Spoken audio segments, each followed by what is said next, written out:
Hello friends, welcome to A1IS. Today we'll start our upcoming series regarding current affairs. जनवरी देखा हमने, फरवरी देखा, now will start March. तो मार्च 2025 में जो इम्पोर्टेंट न्यूज़ है हमारे लिए आने वाले एग्जाम 71st बीपीएससी प्रीलिम्स में इम्पोर्टेंट बन जाता। तो जो हमारा पैटर्न है, जो हमारा तरीका है रिगार्डिंग द करंट अफेयर्स, हम उसी को फॉलो करेंगे and this is the best way to understand and cover current affairs. Magazine को पढ़ना बहुत अच्छी बात है, लेकिन वीडियो के माध्यम से और ये डे बाय डे न्यूज हमारे लिए सबसे बड़ा रामबाण है। इससे अच्छा अप्रोच नहीं है to understand the current affairs.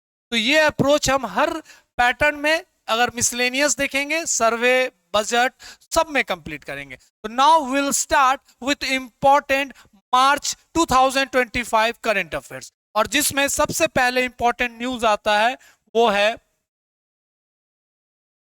Union minister Sarbananda Sonowal unveils new maritime initiatives to boost India's global trade. तो ग्लोबल ट्रेड तो हमेशा न्यूज में रहा है। अगर आप भारत और चीन की बात करें, भारत रसिया की बात करें, भारत यूएस की बात करें, और अभी लेटेस्ट में अगर आप देखे होंगे तो India's prime minister visited UK, जहां पे वो फ्री ट्रेड एग्रीमेंट को लेकर बात कर रहे हैं, फ्री ट्रेड एग्रीमेंट को बात कर रहे हैं।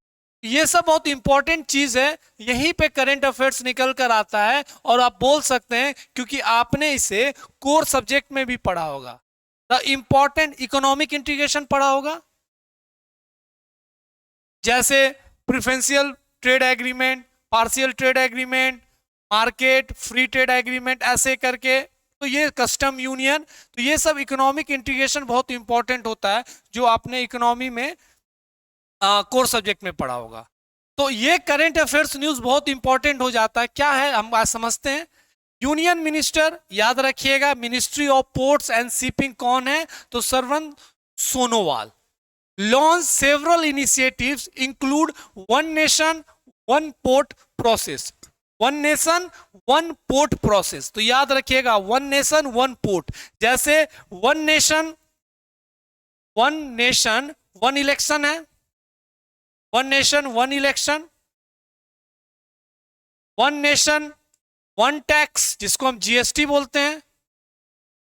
ये अभी बहुत न्यूज में रहता है, मेंस में भी सवाल आया था। मेंस में जिस सवाल को हमने डिस्कस किया था एकदम हूबहू वैसा ही सवाल आया था। उसके बाद अगर हम देखें, नया इनिशिएटिव लिया गया, one nation one time, one nation one time.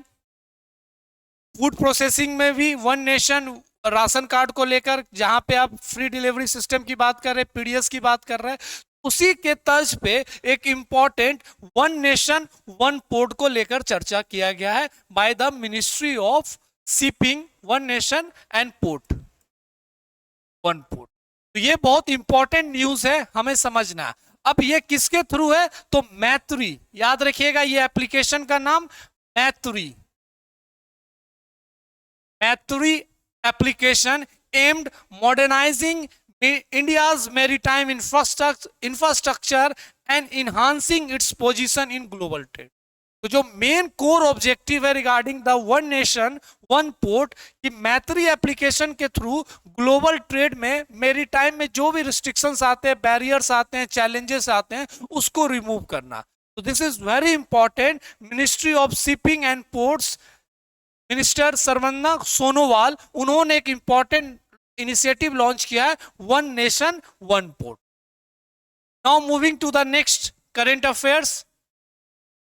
CSE, centre for science and environment, and जो डाउन मैगजीन है, release 12th edition of state of India's environment report. Very important report है। तो किसके द्वारा लॉन्च किया गया है, centre for state environment and down magazine, down time magazine है, उस मैगजीन ने, दोनों ने कोलैबोरेशन करके 12th रिपोर्ट जारी किया है। किसका, इंडिया का environment report 2025, annual state of India's environment 2025।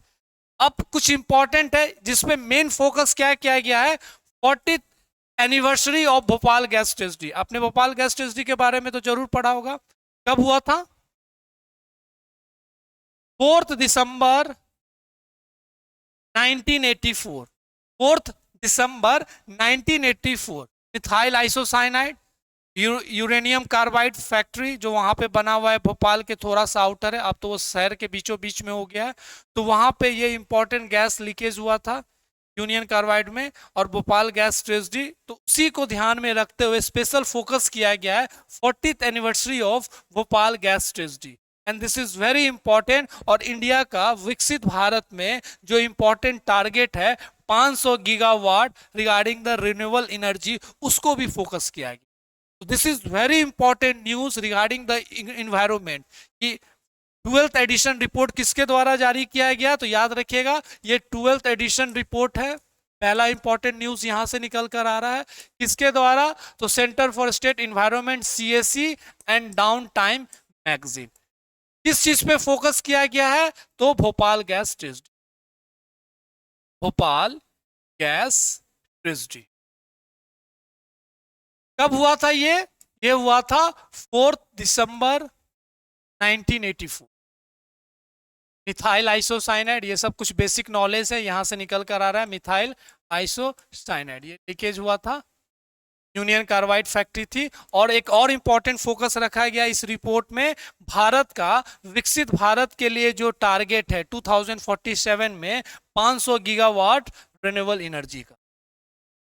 This is very important report regarding the important focus on Bhopal gas tragedy and ambitious target of 500 gigawatt for the Viksit Bharat 2047।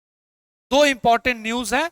अब हम आगे देखते हैं, very important, national science day 2025 कब मनाते हैं हम? 28 फरवरी को। तो कुछ तो इंपॉर्टेंट डेट है जो आपको याद रखना। 28 फरवरी को हम क्या मनाते हैं? 28 फरवरी को मनाते हैं नेशनल साइंस डे।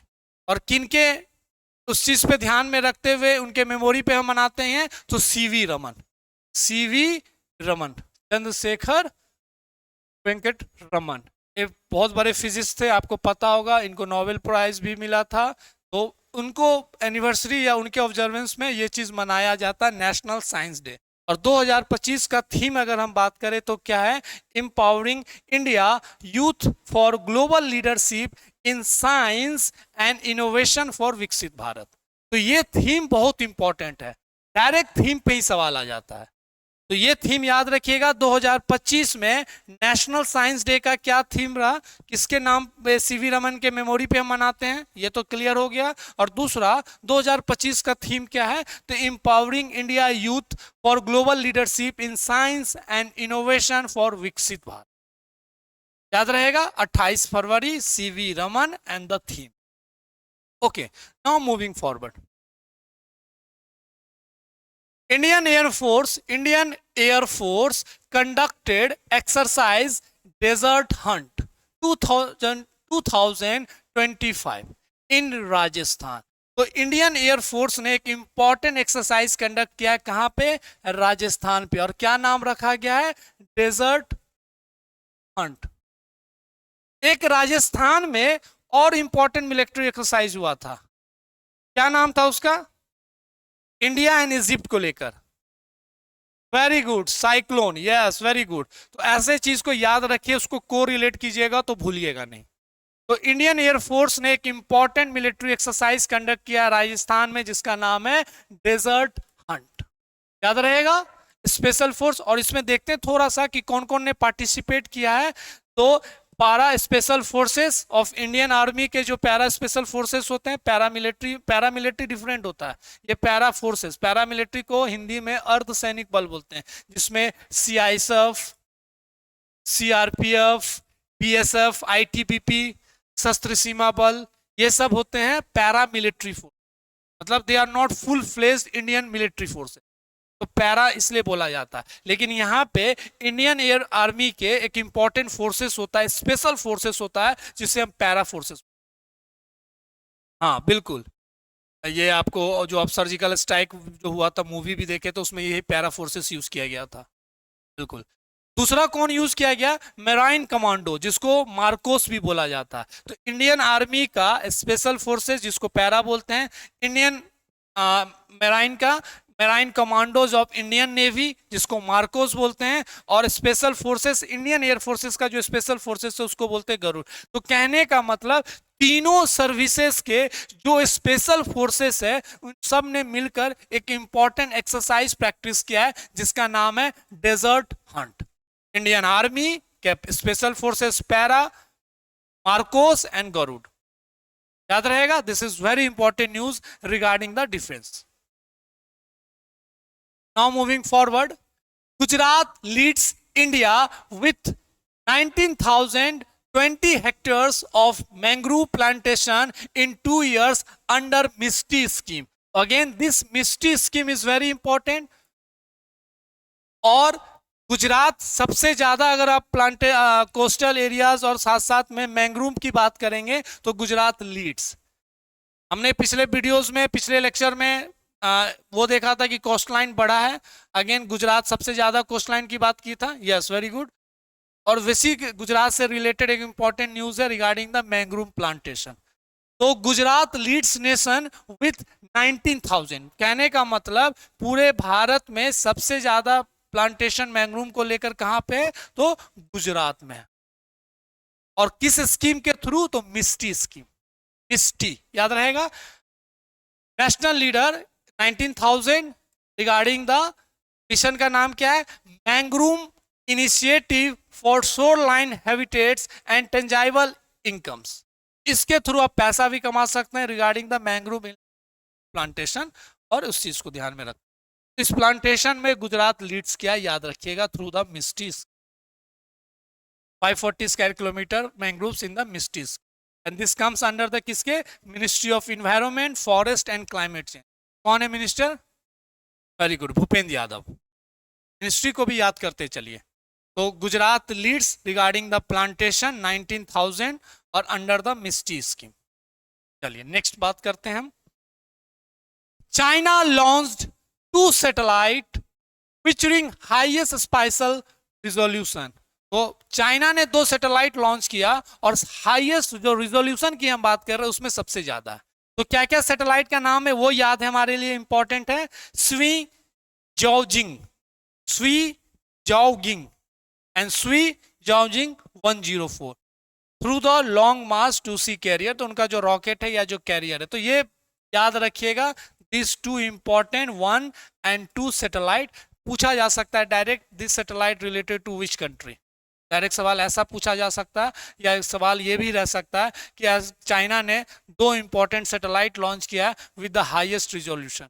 तो आपको इस सैटेलाइट का नाम पता होना चाहिए, स्वी जाओजिंग 1 एंड स्वी जाओजिंग 104। तो 104 एंड 103 याद रहेगा। तो ऐसे करके सैटेलाइट को याद रखिए डायरेक्ट। तो ये करेंट अफेयर्स का सबसे बेस्ट अप्रोच है पढ़ने के लिए। नेक्स्ट बात करते हैं, Indian origin Tushar Mehta joins blue origin crew on 10th space tourism mission. तो भारत के ओरिजिन है तुषार मेहता, उन्होंने क्या ज्वाइन किया है? क्रू। आपको भी पता है ब्लू ओरिजिन जो अमेजॉन कंपनी के जो फाउंडर हैं, CEO हैं, उन्हीं का बनाया हुआ एक प्राइवेट कंपनी है। जैसे टेस्ला का जो आप पढ़ते हैं स्पेस एक्स, वैसे ही करके जो इलॉन मस्क का है। तो अमेजॉन के जेफ बेजोस, आप नाम सुना होगा, one of the richest person in the world. उनका इंपॉर्टेंट एक स्पेस वो है, उसका नाम है क्या? Blue origin. उस ब्लू ओरिजिन ने कुछ इंपॉर्टेंट मिशन लॉन्च किए हैं और भारत के origin, Indian origin Tushar Mehta उस क्रू को ज्वाइन किए।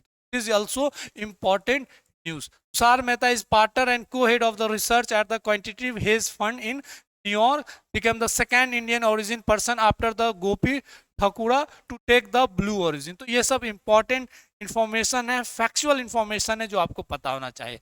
तो blue origin, Tushar Mehta and the important crew regarding the space tourism mission. Space घूमने के लिए जो इंपॉर्टेंट टूरिज्म बोल सकते हैं, स्पेस टूरिज्म। नेक्स्ट देखते हैं, 8th edition of invest Madhya Pradesh global investor summit 2025 held in Bhopal. तो भोपाल में ग्लोबल इन्वेस्टर समिट हुआ और ये कौन सा एडिशन है? 8th एडिशन है। तो prime minister Narendra Modi inaugurated 8th edition of premier biennial event. तो हर 2 साल वाला जो चीज कंसेप्ट होता है, मध्य प्रदेश में हुआ। तो याद रखिएगा ग्लोबल इन्वेस्टर समिट 2025 कहाँ पे हुआ है? तो भोपाल में हुआ। Very important news, very very important. Direct सवाल आता है फैक्चुअल में कि global investor summit 2025 held in where? तो भोपाल, मध्य प्रदेश का कैपिटल है Bhopal. Next, government of India elevated railways, central public sector, IRCTC and IRFC to Navratna status. Very very important. आपको भी पता है 3 कैटेगरी होते हैं, महारत्न, नवरत्न और मिनी रत्न। तो ये 2 कंपनीज हैं जो पब्लिक सेक्टर इंटरप्राइजेस हैं इंडियन रेलवे के, वो किसमें टैग किए गए हैं? नवरत्न। हर का कैटेगरी होता है जिसके हिसाब से उसके एनुअल इनकम, उसके रेवेन्यूज के ऊपर डिसाइड किया जाता है कि वो महारत्न में आएंगी, नवरत्न में आएगी या मिनी रत्न में आएगी। इस नवरत्न में आने से पहले ये लोग मिनी रत्न थे। Now they are elevated to the Navratna. और आपको ही पता है कुछ महारत्न कंपनी के नाम आपको पता होंगे, सेल, गेल, फेल, IOCL। Very good, this all are the Maharatna. ऐसे करके 14 से 15 महारत्न है। Now after including of IRCTC and IRFC, तो टोटल नवरत्न कंपनी इज 26। पहले 24 था, अब ये बढ़कर कितने हो गए? 26 हो गए, क्योंकि 2 नई कंपनीज जुड़े हैं पब्लिक सेक्टर इंटरप्राइजेस के, 25th एंड 26। याद रहेगा, नवरत्न में 2 पब्लिक सेक्टर इंटरप्राइजेस, IRCTC जिससे आप रेलवे टिकट बुकिंग करते हैं ऑनलाइन, और इंडियन रेलवे फाइनेंस कॉर्पोरेशन, ये भी इंपॉर्टेंट है, IRFC। नेक्स्ट हम देखते हैं 16th conference of parties to the convention on biological diversity resumed in Rome and Italy. देखिए शब्द यूज किया गया रिज्यूम, तो कहने का मतलब ये कहीं और स्टार्ट हुआ था, लेकिन किसी कारणवश ये को होल्ड कर दिया गया था। फिर से ये रिज्यूम कहाँ किया गया है? तो इटली में रिज्यूम किया गया है। This is very important. 16th conference of parties convention on biological diversity. अब हम ये न्यूज देखते हैं। The 16th meeting of the conference of the parties to the convention on the biological diversity resumed 25 February 2025 at the headquarter of food and agriculture organisation. आपको पता है कि UNO का सब्सिडरी बॉडी है food and agriculture organisation, FAO। इसका headquarter कहाँ है? Italy, रोम।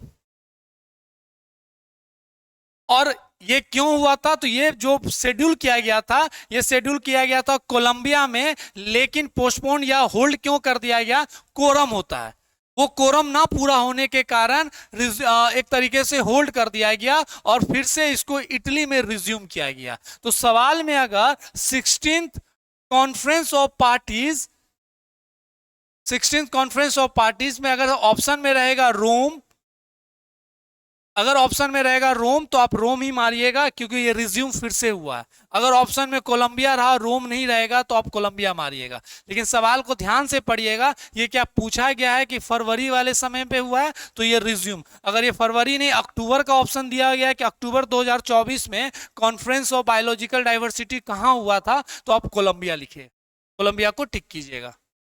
अगर ये फरवरी का शेड्यूल दिया रहेगा तो दैट विल बी इटली। तो 16th conference of parties, confuse नहीं होना, अभी जो रिज्यूम हुआ है कहां पे हुआ? इटली। और इटली में क्यों? तो फूड एंड एग्रीकल्चर ऑर्गेनाइजेशन का हेडक्वार्टर है। Clear? Now moving next, 97th academy award, जिसको हम ऑस्कर अवार्ड भी बोलते हैं, 2025। Anora won 5 awards, the Brutalist won 3 awards। तो याद रखिएगा, अनोरा को emerge as the biggest winner securing 5 Oscars including best picture. तो बेस्ट पिक्चर किसे मिला है? अनोरा। देखा है क्या आप लोग ने? मैंने तो नहीं देखा अनोरा, अब देखूंगा जरूर। Best picture, best director Anora को ही मिला, बेस्ट एक्ट्रेस अनोरा को ही मिला, film editing and best writing. And Brutalist 3 award में क्या क्या? Best actor Adrien Brody, best cinematography, best original score. तो याद रखिएगा, अनोरा को 5 अवार्ड्स मिले हैं, ब्रूटलिस्ट को 3 अवार्ड्स मिले, जिसमें बेस्ट पिक्चर किसे मिला है, तो अनोरा को मिला, अनोरा। तो Oscar 2025 the best picture goes to the Anora. Now moving next, Firefly Aerospace Blue Ghost lander landed on the moon. So Firefly Aerospace became the first commercial company to successfully land on the moon. Very very important news in the science and technology. तो Firefly Aerospace पहला commercial company है या private company है जो कहां पे land की है, मून पे, लैंडेड ऑन द मून। और कौन सा है, blue ghost lander, blue ghost lander. याद रखिएगा, Firefly Aerospace is the first commercial company to successfully landed on the, याद रहेगा। तो this is very important news. कहां की बेस्ड है इतना इंपॉर्टेंट नहीं होता, बस ये ब्लू घोस्ट याद रखिएगा। और फायरफ्लाई एरोस्पेस ये पहला कमर्शियल कंपनी है। Very important news. Now moving next, 2 new species, very very important, very very important। एक हमने कार्डामम वाला पढ़ा था, वेरी गुड, इलायची, वेरी गुड। और 2 नए स्पीसीज हैं जिसका नाम दिया गया jumping spiders, discover in Western Ghat. तो याद रखिएगा, 2 जंपिंग स्पाइडर न्यू स्पीसीज पहली बार भारत में कहां पे फाउंड हुआ है, तो वेस्टर्न घाट्स में, याद रहेगा। तो क्या क्या नाम है, इपीडेलेक्सिया फेल्सीफॉर्मिस, इपीडेलेक्सिया पलस्तुरिस। तो ये इनाम बहुत इंपॉर्टेंट है। और कहां पे ये देखा गया है, Shendurney wild life sanctuary in Kerala. ये भी इंपॉर्टेंट न्यूज है। First record of the Epidelaxia genus in India. तो 2 jumping spider found in Senduri Sanctuary in Kerala that belongs to the Western Ghat। ऐसे भी न्यूज से डायरेक्ट सवाल आया, पूछ सकता है, क्योंकि BPSC now try to make one jump and close to the UPSC. तो यूपीएससी का जो पैटर्न है उससे थोड़ा सा मिलता जुलता पैटर्न बना रही है, और ऐसे क्वेश्चन आने के प्रोबेबिलिटी बहुत ज्यादा होते हैं। स्पीसीज जो नए वेस्टर्न घाट्स हो, ईस्टर्न घाट्स हो, या नॉर्थ ईस्ट हो, या कोई भी हॉट स्पॉट्स हो, वहां पे अगर ये पाए जाते तो ये डायरेक्ट सवाल बनकर आता। ये सब तो फेवरेट क्वेश्चन होता है यूपीएससी का। ओके, तो ऐसे करके भी क्वेश्चंस को प्लीज प्रैक्टिस कीजिए, चीजों को पढ़िए बार बार, अपने आप करंट अफेयर्स हो जाएगा। जितना हो सके बार बार वीडियो को 1-2 बार देखकर रिवाइज कीजिए पीडीएफ फाइल को, क्योंकि PDF file after the complete of month मैं टेलीग्राम चैनल जो है हमारा A1IS ऑफिशियल, उस पर अपलोड कर देता हूं। तो आप चीज को डाउनलोड करके उसको रिवाइज करते रहिए। और देखिए, कोई क्वेश्चन जो 35 क्वेश्चन होगा, आई एम 100% श्योर वो मिस नहीं हो। Now moving to the next, 2024-25 Ranji trophy, Vidarbha defeated Kerala to clinch 3rd title. तो विदर्भ ने रणजी ट्रॉफी जीता है, और किसको हराया है, तो केरला का। Again very important news regarding the sports. Vidarbha crowned Ranji champions after beating Kerala win 3rd title in 7 years। तो विदर्भ ने 7 साल में ये तीसरी बार रणजी ट्रॉफी जीता है, रणजी ट्रॉफी। इससे पहले अगर आप देखिएगा तो 2017 और 18 एंड 18-19, तो 7 साल में 3 सीजन तो विदर्भ नहीं जीता। तो रणजी ट्रॉफी कौन जीता, विदर्भ हराया किसे, केरला से। तो very important news. Nobel peace prize laureate Kailash Satyarthi, very important news. Autobiography title Diya Salai explored at IGCNA। तो वेरी वेरी इंपॉर्टेंट। आपको पता है कैलाश सत्यार्थी को नोबेल प्राइज मिला है, नोबेल पीस प्राइज मिला है। और नोबेल पीस प्राइज इन्हें साथ साथ मलाला बलूचिस्तान, याद है, बच्चों को पढ़ाने के लिए उनके ऊपर गोली भी, उनको असैसिनेशन करने के लिए ट्राई किया था तालिबान फोर्सेस ने। तो इनको और मलाला को साथ में नोबेल पीस प्राइज मिला था। One of the important Nobel laureate, उन्होंने अपना ऑटोबायोग्राफी लिखा है जिसका नाम क्या है, दिया सलाई। दिया सलाई तो समझते हैं, मैच स्टिक, उसका अगर उसको देखिएगा तो मैच स्टिक भी बोला जाता है। तो रामनाथ कोविंद जो हमारे एक्स प्रेसिडेंट थे वो भी प्रेजेंट थे। And book published by Rajkamal प्रकाशन, वो इतना इंपॉर्टेंट नहीं है। द नेम आपको याद रखना है कि दिया सलाई is the autobiography of which personality, या कौन से नोबेल लॉरिएट का ये दिया सलाई ऑटोबायोग्राफी। तो कैलाश सत्यार्थी मध्य प्रदेश के रहने वाले हैं। मध्य प्रदेश में बुंदेलखंड एरिया है, वहाँ पे ये रहने वाले हैं। टीकमगढ़ सागर या छतरपुर इस बेल्ट में ही रहते हैं ये। और उन्होंने चाइल्ड लेबर और उसके लिए बहुत मेहनत किया, और जिसको जाके 2014 में इनको नोबेल पीस प्राइज मिला। तो याद रखिएगा, वेरी वेरी इंपॉर्टेंट, दिया सलाई। वर्ल्ड वाइल्ड लाइफ डे 2025 कब मनाते हैं हम? 3 मार्च। तो अभी हमने 28 फरवरी को देखा था नेशनल साइंस डे। अगर हम इंटरनेशनली देखें तो 3 मार्च को वर्ल्ड वाइल्ड लाइफ डे मनाते हैं। और इस बार का थीम क्या है? Wild life conservation, finance, investing in people and planet.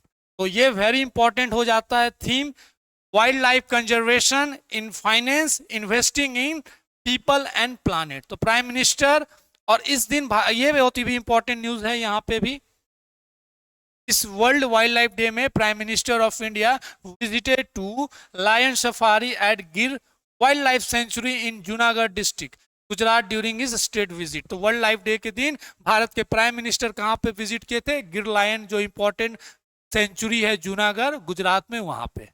तो वर्ल्ड लाइफ डे हम कब मनाते हैं? 3 मार्च को। और ये इंपॉर्टेंट थीम है world life conservation, finance, investing in people and planet. Now this is also one of the important news regarding the ecology and environment. Assam designated Chirang Ripu Elephant Reserve, Chirang Ripu Elephant Reserve as the 8th national park and renamed Sikhna Jwhwlao national park, Sikhna Jwhwlao national park. तो ये दो important news है असम से। क्या क्या है कि चिरंग Ripu elephant को रीनेम रिजर्व करके 8वां नेशनल पार्क का दर्जा दिया गया और इसका नाम भी चेंज किया गया।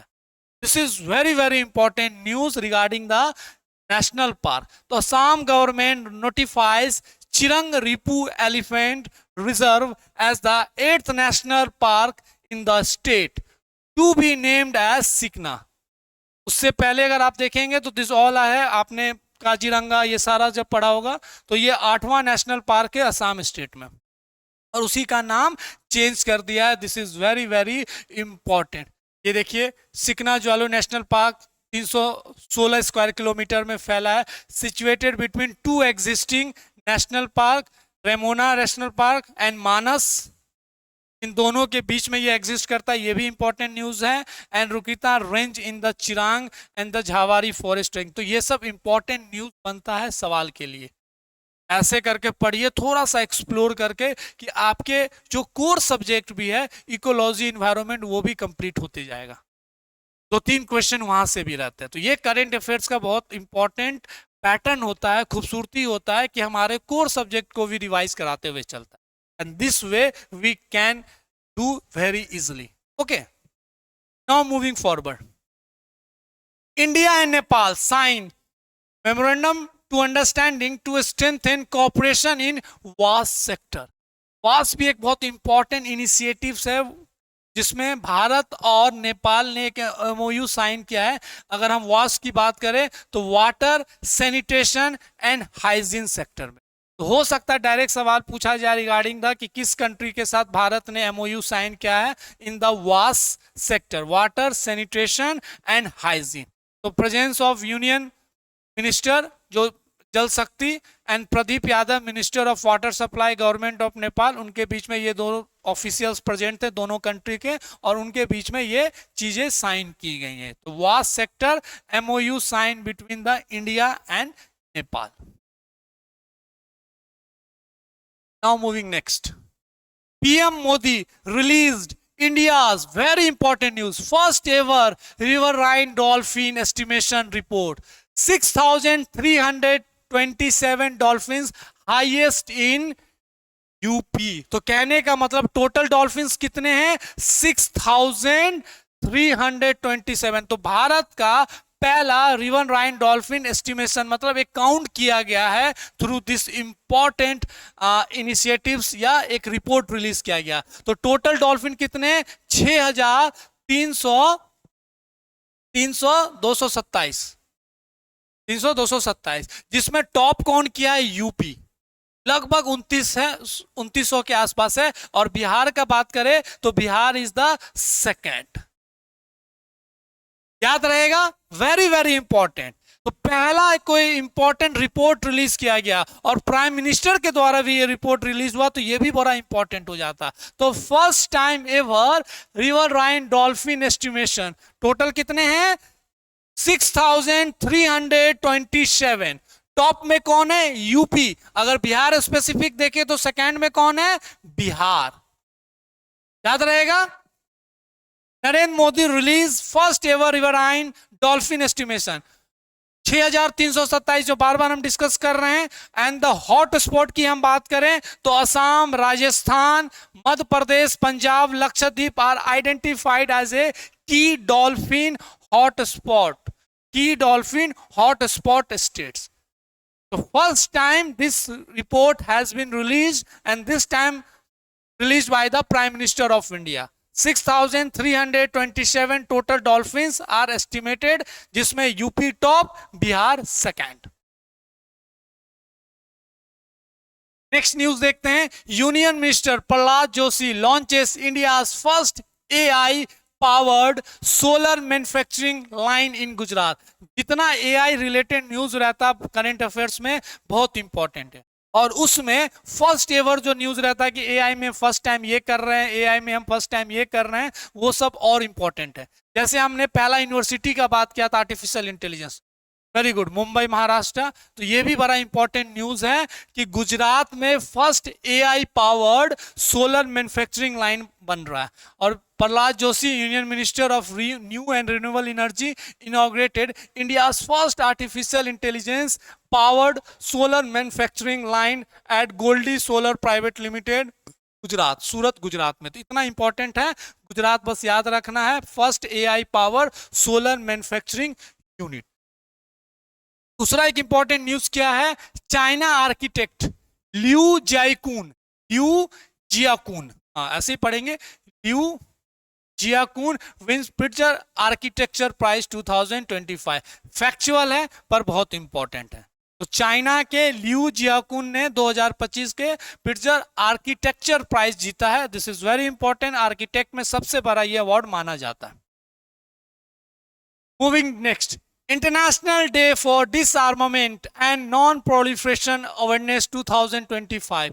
तो ये डे हम कब मनाते हैं, 5 मार्च को मनाते हैं, international day for डिसआर्मामेंट and non proliferation. बहुत न्यूज में रहा, NPT, nuclear enrichment, Iran, Israel, USA, ये सब के कारण ये बहुत इंपॉर्टेंट न्यूज हो जाता है कि 5 मार्च को हम क्या मनाते हैं, इंटरनेशनल डे फॉर डिसआर्मामेंट। एक तरीके से दुनिया में कोई न्यूक्लियर वेपन ना हो, कोई हार्मफुल वेपन्स ना हो, सबको डिसआर्मामेंट कर देना है, खत्म कर देना है, जीरो कर देना है। उसके लिए एक इम्पॉर्टेंट डे, अवेयरनेस के लिए एक इम्पॉर्टेंट डे मनाते हैं। वो कब मनाते हैं हम, 5 मार्च को मनाते हैं। Again this is very important, all world to raise public awareness and understanding of disarmament issues, especially among the young people. So this is very important day, याद रखिएगा। The Wealth Report 2025, India ranked 4th globally with 85, 698 HNY behind US China। तो कहने का मतलब अगर हम देखें तो भारत में 3.7% ऑफ द वेल्दी इंडिविजुअल्स रहते हैं, ग्लोबली का अगर 3.7%।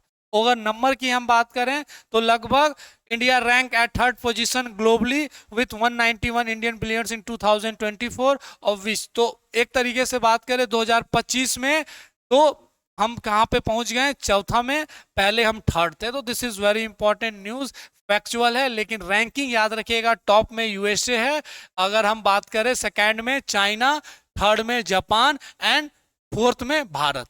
अगर 2024 की बात करें तो हमारा रैंक उस समय 3rd पोजीशन हुआ करता था, अब ये घटा है। कहने का मतलब वेल्थ लोग भी, उनका प्रॉपर्टी या उनका एक तरीके से डिक्लाइन हो रहा है। 2024 में हम थर्ड थे, आज 2025 में हम कितना है, फोर्थ है। तो टॉप में USA, then China, then Japan, फिर Bharat. PCI launches logo of World Para Athletics Grand Prix 2025, very very important. जितने भी इंपॉर्टेंट गेम्स हो रहे हैं भारत में वो सब हमारे लिए इंपॉर्टेंट हो जाते हैं। जैसे खेलो यूथ गेम पढ़ा था, खो खो वर्ल्ड कप पढ़ा था, तो हर के लोगो, मैस्कट, थीम सब पता होना चाहिए। तो PCI क्या होता है, Paralympic committee of India revealed that logo for the World Para Athletics Grand Prix will take place from March। कहाँ पे होगा, नई दिल्ली के जवाहरलाल नेहरू इंडोर स्टेडियम है, वहां पे होगा। द ऑफिशियल लोगो क्या है, is a vibrant symbol of India's rich cultural heritage and sporting excellence. तो official logo is very important, क्या है, तो हमारे कल्चरल हेरिटेज को दर्शाता है। एंड पैरालंपिक कमेटी ने इस चीज को लॉन्च किया। तो world para athletics grand prix कहाँ होने वाला है, तो नई दिल्ली में जवाहरलाल नेहरू स्टेडियम है, उसी में ये होने वाला, याद रहेगा। Again very important news. PM Modi conferred the honorary order of, honorary मतलब एक तरीके से उनको ऑनर और ऑर्डर मिला है of freedom of Barbados, freedom of Barbados. तो वहां पे प्राइम मिनिस्टर को एक इंपॉर्टेंट अवार्ड दिया गया है, prestigious honorary order of freedom of Barbados, one of the highest national honors awarded by the government of Barbados। Union of Minister State Pratibha Margarita and minister of external affairs वहां पे present थे इस award को लेने के लिए, क्योंकि वहां पे मैं प्राइम मिनिस्टर, तो ये मिला। तो भारत को एक इंपॉर्टेंट, भारत के प्राइम मिनिस्टर को एक इंपॉर्टेंट अवार्ड मिला है, कहां से, बारबाडोस, याद रहेगा। Again this is important news. FIFA banned Russia Congo from 2026 world cup. सबसे पहले तो न्यूज ये निकल कर आ रहा है कि 2026 का वर्ल्ड कप कहां होने वाला। तो 2026 वर्ल्ड कप होने वाला है नॉर्थ अमेरिका या आप सेंट्रल अमेरिका में बोल सकते हैं, that jointly hosted by USA, Canada and Mexico. और 2026 के वर्ल्ड कप में फीफा ने दो कंट्री को बैन किया, एक Russia due to the Ukraine conflict war और एक कॉन्गो, इन दोनों को बैन कर दिया। They will not participate in the FIFA world cup 2020। Important चीज है कि कहां पे हो रहा है, तो यूएसए, मैक्सिको, कनाडा ज्वाइंटली वहां पे ये तीनों होस्ट कर रहे हैं वर्ल्ड कप, याद रहेगा। Very good. Assam cabinet renames Jagi road electronic city as a Ratan Tata electronic city. याद रखिएगा, असम ने जो रतन टाटा है उनके ऑनर पे, उनके मेमोरी पे एक इम्पॉर्टेंट स्टेप लिया और उन्होंने क्या किया है, वहां का जो फेमस जागी रोड इलेक्ट्रॉनिक सिटी है उसका नाम बदल के रतन टाटा इलेक्ट्रॉनिक सिटी किया है। तो ये कौन है स्टेट करने वाला, असम। असम के कैबिनेट मीटिंग में, स्टेट कैबिनेट मीटिंग ने ये चीज को क्लियर कर दिया है कि जागी रोड का नाम बदलकर रतन टाटा इलेक्ट्रॉनिक सिटी होगा।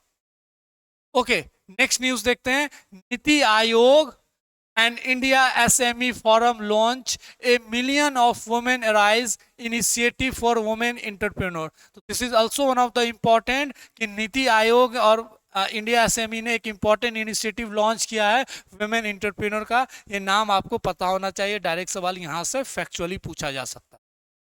This is very important. ये एक बार सवाल पूछ चुका है, फिर से याद रखिएगा। 2025 का मोबाइल वर्ल्ड कांग्रेस कहां होने वाला है, तो बार्सिलोना स्पेन। बस इतना ही याद रखना है, मोबाइल वर्ल्ड कांग्रेस 2025 हेल्ड इन बार्सिलोना स्पेन। स्पेन में होने वाला है, स्पेन के बार्सिलोना शहर में होने वाला है क्या, mobile world Congress 2025। 3 important news here in this slide. पहला, आसाम रतन टाटा इलेक्ट्रॉनिक सिटी। दूसरा, नीति आयोग ने एक इंपॉर्टेंट इनिशिएटिव लॉन्च किया है वुमेन एंटरप्रेन्योर को लेकर। And third, mobile world Congress, याद रहेगा। चलिए नेक्स्ट देखते हैं। Union minister Bhupendra Yadav inaugurates world sustainable development summit 2025 इन न्यू दिल्ली। तो वर्ल्ड सस्टेनेबल डेवलपमेंट समिट, आपने सस्टेनेबल डेवलपमेंट गोल्स पढ़ा होगा, वेरी गुड। अब उस सस्टेनेबल डेवलपमेंट गोल्स में एक समिट, उसको ध्यान में समिट रखते हुए कहाँ पे हुआ ये वर्ल्ड सस्टेनेबल डेवलपमेंट समिट, तो नई दिल्ली में। It was attended by PM of Republic of Guyana, Brigadier Mark Phillips, Brazil Minister of Environment, also Nitin Desai, तेरी के चेयरमैन, ये लोग सब पार्टिसिपेट किए हैं। The important thing is that world sustainable development summit 2025 held in new Delhi. This is very important, याद रहेगा। हाँ बिल्कुल, हाँ वही चीज है, समझ में आ रही है चीजें। ऐसे करके प्लीज चीजों को समझिए। तीसरा मंथ हम पढ़ रहे हैं, January completed, February complete and March. उसके बाद हम एक दो चार और क्लासेस करेंगे after completion of this series. Reason कुछ नहीं टेंशन लेना करंट अफेयर्स, बिल्कुल। Professor Suman Chakraborty wins UNESCO TWAS award for the developing low cost medical diagnostic solutions. तो आईटी खड़गपुर के एक प्रोफेसर है जिनको ये इंपॉर्टेंट अवार्ड दिया गया है वर्ल्ड एकेडमी ऑफ साइंसेस, जिसको बोलते हैं toss, the world academy sciences. क्या इन्होंने बनाया है इसके लिए इनको अवार्ड मिला, यूनेस्को अवार्ड मिला है, developing low cost medical diagnostic solutions. आपको पता है जब आप देखे होंगे हॉस्पिटल्स में एमआरआई मशीन्स हो या सीटी स्कैन हो, बहुत महंगा machine.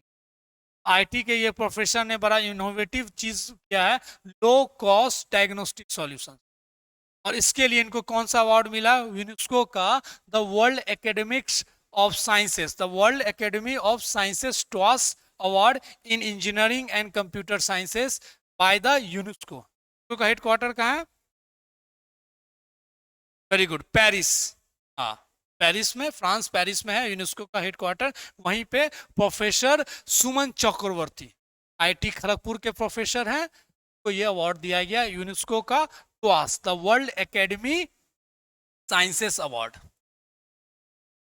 Gujarat CM Bhupendra bhai Patel inaugurated Gujarat semi connect conference 2025 and 19th IESA Vision Summit in Gandhinagar.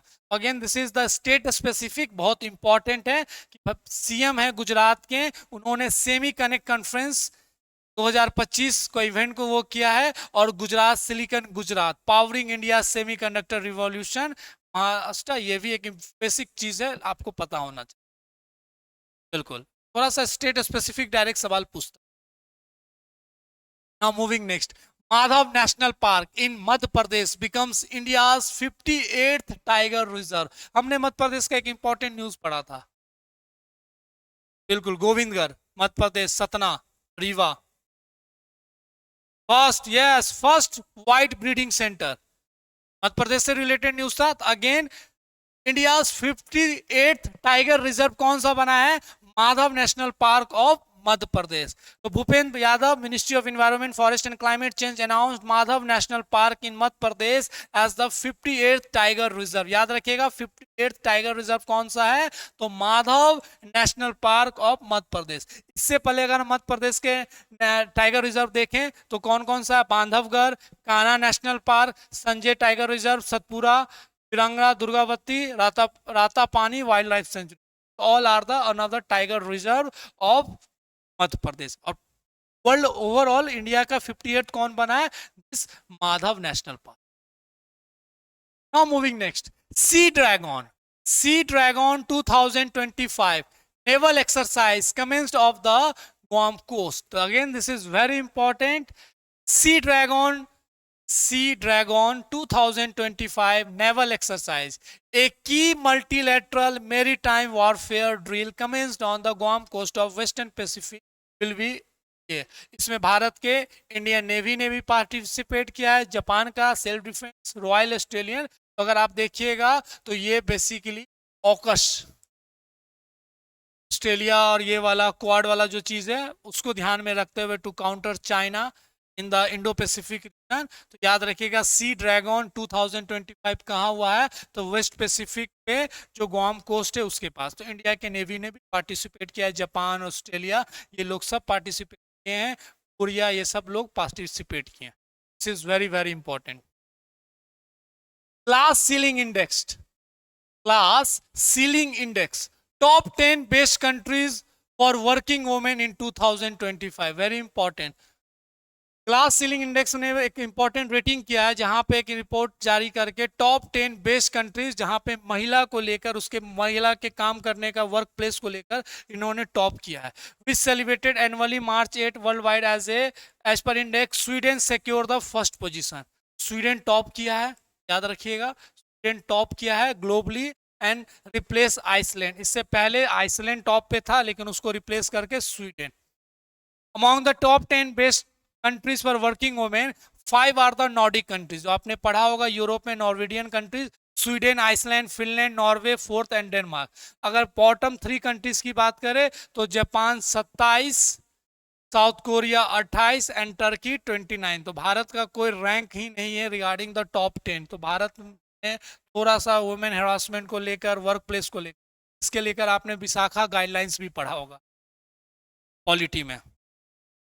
Yes, the state of Rajasthan, Vishakha versus the state of Rajasthan, उसमें एक इंपॉर्टेंट विशाखा गाइडलाइन जारी किया था. टॉप में कौन है? इस ग्लास सेलिंग इंडेक्स क्या बताती है? तो best countries regarding the working women का कल्चर को लेकर, प्लेस को लेकर, इसमें टॉप में कौन है? स्वीडन. नेक्स्ट बात करते हैं. World meteorological organisation launches I climate action project. I climate action project to boost climate intelligence. Climate intelligence को I climate world meteorological organisation ने लॉन्च किया है and this is project in Geneva.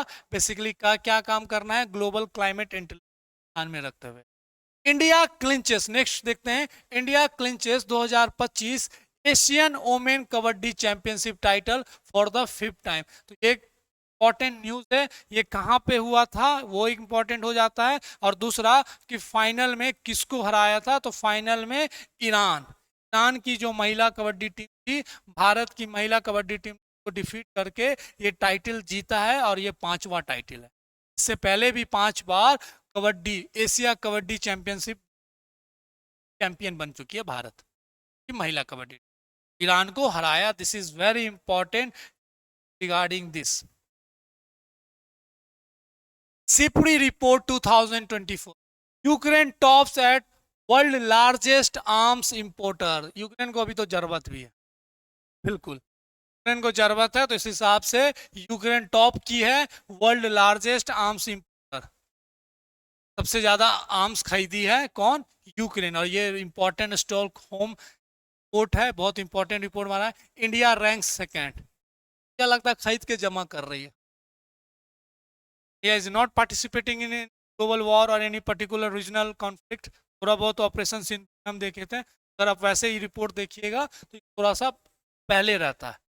तो अगर इस रिपोर्ट के हिसाब से देखें तो टॉप में कौन है? यूक्रेन. और भारत का रैंक क्या है? 2nd largest. ओवरऑल अगर आप देखिएगा तो बहुत सारे कंट्रीज है, यूएसए, फ्रांस, ये सब बहुत बड़े एक्सपोर्टर है. एक्सपोर्टर में कौन कौन आ जाता है? यूक्रेन, भारत, पाकिस्तान, ये सब खरीदते हैं. और ये रिपोर्ट किसके द्वारा जारी किया गया? Stockholm international peace research institute Sipri.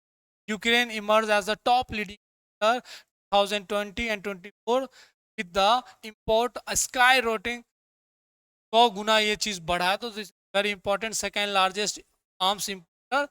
ये सारा चीज हमें पता होना चाहिए. इंडिया किर्गिस्तान मिलिट्री एक्सरसाइज खंजर 12 कमेंसेस इन किर्गिस्तान. तो अपने नाम से ही समझ में आ जाएगा खंजर.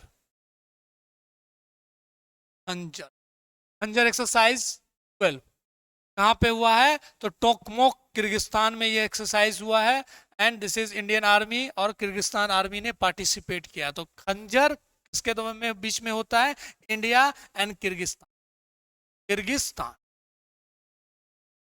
Moving next, India and Bangladesh begin 6th corporate and 4th Bongo Sagar exercise in Bay of Bengal. Very very important. Bangladesh में तख्ता पलट होने के बाद बहुत न्यूज में था. भारत के डिप्लोमेसी, भारत के फॉरेन रिलेशन, भारत के नेबरहुड फर्स्ट पॉलिसी, सारा भारत के लिए बड़ा चैलेंजेस बना था आफ्टर द टेन्योर चेंजेस और रिजिम ऑफ शेख हसीना. क्योंकि Sheikh Hasina having a good relation with India, लेकिन वहां पे नया पैटर्न चेंज हुआ, the dominance of China and Pakistan, Bharat के रिलेशन में बहुत सारे डाइवर्जेंट आने लगे। लेकिन उसी बीच में this exercise makes a strong relation of their mutual strength और एक तरीके से stability in the bay of Bengal. क्या क्या नाम है एक्सरसाइज का? कॉर्पेट एंड बोंगो सागर, तो coordinate, petrol and fourth bilateral exercise. तो ये एक तरीके से पेट्रोलिंग वाला कंसेप्ट है जिसको हम कॉर्पेट बोलते हैं, और मिलिट्री एक्सरसाइज की हम बात करें, बायलेटरल एक्सरसाइज की नाम तो Bongo Sagar, Bongo Sagar under the supervision, और ये कहां पे हुआ था? Bay of Bengal. This is very important news, Bongo Sagar और CORPAT India and Bangladesh. CORPAT मतलब पेट्रोलिंग एंड बायलेटरल एक्सरसाइजेस तो Bongo India and Bangladesh. Moving next, India chairs 68th session of UN Commission on Narcotic Drugs for the first time. This is very important. ऐसे जब first time तो ऐसे सवाल direct भी आ सकते हैं। तो भारत चेयर कर रहा है 68 सेशन, और भारत ये करने वाला पहली बार भारत ये चेयर कर रहा है। तो first time chairing the UN commission on narcotic drugs, UN Commission on Narcotic Drugs. So first time India chaired कर रहा है this commission. Okay. India assumes the chair of 68th UN Commission on Narcotic Drugs. Ambassador Sambu S. Kumran, India's permanent representative the UN in the Vienna, assumed the chairmanship. This is very important news. याद रखिएगा, first time narcotic drugs. 68th. Very good. Now moving forward, Indian air quality index जो आता है IQ air world air quality report 2024, Chad tops, India's ranks 5th globally. Air quality report किसके द्वारा जारी किया जाता है? IQ air release 7th world air quality report, एक comprehensive global survey of air quality. India का रैंक क्या बताया है? 5th। टॉप कौन किया है? चार्ट। चार्ट लेक पढ़ा होगा, अफ्रीका कंटिनेंट ये सब पढ़ते होंगे आप ज्योग्राफी में, वेरी गुड। तो टॉप चार्ट क्या है? इंडिया का रैंक 5th है। This is very very important news.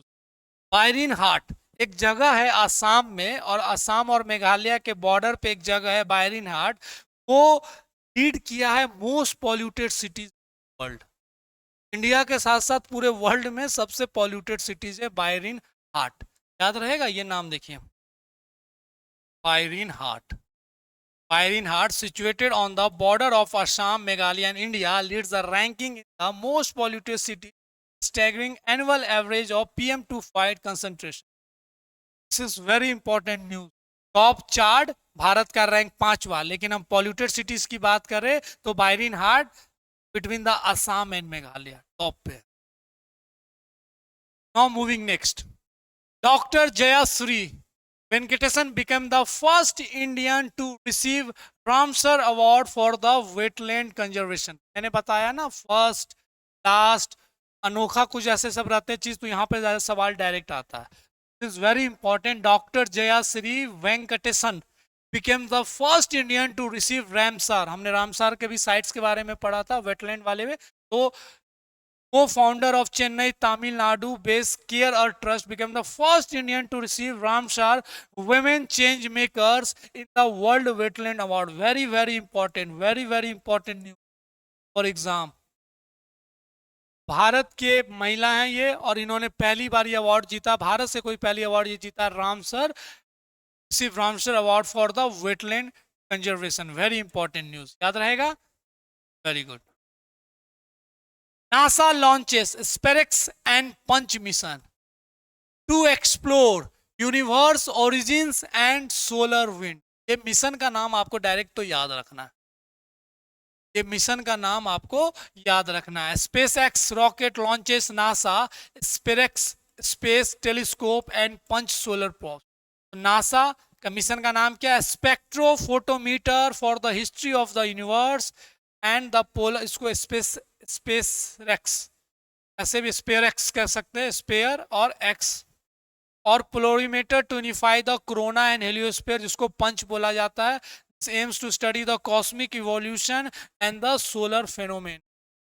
NASA, this is very important news, NASA and in collaboration with, इसमें इसरो भी कोलैबोरेट किया है, इसरो के साथ में काम कर रहा है इसको लेकर, लेकिन नासा मेनली एजेंसी, बिल्कुल।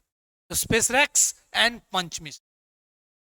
Now moving next, US world university ranking by subject 2025, ISM Dhanbad ranked as India's top university for engineering, mineral and mining। देखिए आपके कॉलेज का नाम है, हाँ हाँ, आप आईएसएम धनबाद से ही पढ़े हैं ना। देखिए तो आपका कॉलेज आईएसएम धनबाद, अब तो आईआईटी का टैग मिला हुआ है, तो पूरे दुनिया में द बेस्ट यूनिवर्सिटी माना जाता है जहाँ पे माइनिंग और ये सब पढ़ाई जो होती है। पूरे भारत में तो एक ही कॉलेज है जहाँ पे ये माइनिंग की पढ़ाई होती है, और वर्ल्ड में देखें तो इसका रैंक सबसे टॉप किया आईएसएम धनबाद। बहुत बड़ा अचीवमेंट है, आप इस कॉलेज से पढ़े हैं। क्या ब्रांच था आपका? Very good. तो ISM Dhanbad ranked as India top university for engineering, mineral and mining. अगर वैसे अगर हम देखें तो IT Delhi and IIT Bombay are only Indian institute in the global top 50। तो this is very important, ISM को ये दर्जा मिला है, this is very important. World university ranking, ISM based in the India and 79 Indian institute get sport. Category wise देखें तो very important news. Iran, Russia and China conduct, Iran, Russia and China conduct joint naval drills, जिसका नाम क्या? Maritime security belt 2025 in gulf of Oman. याद रखिएगा, Iran, Russia and China, Iran, Russia and China ने एक important drill, एक important exercise practice किया है जिसका नाम है maritime security belt, maritime security belt. और ये कहां पे किया है? Gulf of Oman, near the state of Hormuz. very very important, this is the another important news regarding the geopolitics or international relations. Iran, China and Russia, China, Russia, Iran have conducted joint naval exercise in this annually since 2018। तो 18 से वो लोग हर साल ये drill practice करते हैं। Iran, रसिया, China, और नाम क्या रखा है? Maritime security belt 2025 in gulf of Oman. Okay, now moving next, 6 Indian sites included in tentative list of UNESCO World Heritage Site 2025। ये हमने पुराने भी वीडियोस में पढ़ा था, अगेन ये इंपॉर्टेंट न्यूज है। भारत के 6 साइट्स को टेंटेटिव लिस्ट में रखा गया, अभी ये यूनेस्को हेरिटेज साइट नहीं हुए, टेंटेटिव में रखा गया। क्या क्या है? Kanger valley national park Chhattisgarh, Mudumal megalithic Telangana, Ashokan Mauryan routes multiple states, 64 Yogini, ये भी इंपॉर्टेंट है, Gupta temple in the north India and places fortress of the Bundelas in the Madhya Pradesh. तो this is the 6 tentative list. आने वाले समय में हो सकता है इसमें 1-2 को पिक किया जाए, हो सकता है 1 को भी नहीं किया जाए, और हो सकता है 6 को कर लिया जाए। ये टेंटेटिव लिस्ट है इसको वर्ल्ड हेरिटेज साइट में। फाइनल रिपोर्ट आएगा, फाइनल डिक्लेरेशन आएगा, देन वी कैन से कि कितने साइट्स इन हुए या कितने साइट्स आउट हुए। Now moving next, Amazon, Google and Meta, Facebook का आपको पता है नाम Meta, support global nuclear energy expansion by 2050। Amazon, Alphabet, Google and Meta platform signed a pledge global initiative triple nuclear energy capacity 2050। तो this is very important news, यहाँ पे SMR को लेकर ज्यादा रिसर्च चल रहा है, जो हमने बजट में भी पढ़ा था। नेक्स्ट देखते हैं, international day to combat Islamophobia, international day to combat Islamophobia 2025, ये कब हम मनाते हैं? 15 मार्च। इस्लाम को लेकर बहुत सारे नेगेटिव वो चीज बोला जाता है या बहुत सारा चीज है, उसको काउंटर करने के लिए हम इस्लामोफोबिया या क्या सच्चाई है, क्या सब कुछ था, उसको लेकर एक इंपॉर्टेंट डे था। United nation annually observes international day to combat Islamophobia on 15 awareness and combat hate crimes, discrimination and intolerance against Muslim. And 15 March 2025 marks the 3rd international day, मतलब 3 साल पहले ये शुरू किया, और ये तीसरा इंटरनेशनल डे, याद रखिएगा 15 March. And last topic for today class, ISRO and SCL develop 32-bit microprocessor for space application, very very important। तो ISRO और और कौन, सेमीकंडक्टर लेबोरेटरी, एक 32 बिट माइक्रो प्रोसेसर बनाया जिसका नाम रखा है Vikram 3201 and Kalpana 3201 for the space application. Very very important news, सीधे नाम पूछा जा सकता है कि विक्रम 3201 एंड कल्पना 3201 क्या है। They all are the 32 bit processor for the space application. This is very important news, आपको पता होना चाहिए विक्रम कल्पना 3201 क्या है। इसरो और एससीएल के द्वारा कोलैबोरेशन के द्वारा ये बनाया गया। नेक्स्ट वीडियो जब हम बनाएंगे तो हम पूरा कंप्लीट करेंगे मार्च का। इस पूरे वीडियो को अच्छे से देखिए, चीजों को बार बार रिवीजन कीजिए। ये इंपॉर्टेंट न्यूज है क्योंकि इससे बाहर क्यों जाएगा, जब हम डेली डेली न्यूज पढ़ रहे हैं तो ये सारा चीज जाने, इससे बाहर कुछ नहीं जाएगा। अंडरस्टैंड? तो ऐसे करके जब चीजों को पढ़िएगा तो क्यों दिक्कत आएगी। अब मैगजीन को आप रटने की कोशिश करते हैं, वो सबसे गलत तरीका हो जाता है। आप कोई तरीका को ढूंढिए, मीडियम को पढ़िए, आप वीडियो को देखिए, आप प्रैक्टिस करते रहिए, वो चीज एक दो बार में हमेशा दिमाग में रह जाएगा। आप पॉलिटी, इकोनॉमी, हिस्ट्री के नोट्स क्यों नहीं भूलते हैं? आप उसको पहले क्लास को सुनते हैं, ओके, उसके बाद नोट्स लिखते हैं और फिर उस नोट्स को 2-3 बार रिवाइज करते हैं, तो वो कंसेप्ट आपका क्लियर रहता है। दिक्कत क्या करते हैं, करंट अफेयर्स को आप मैगजीन लाते हैं और उसको रटने की कोशिश करते हैं और वो 2-3 दिन के बाद उसको भूल जाते हैं।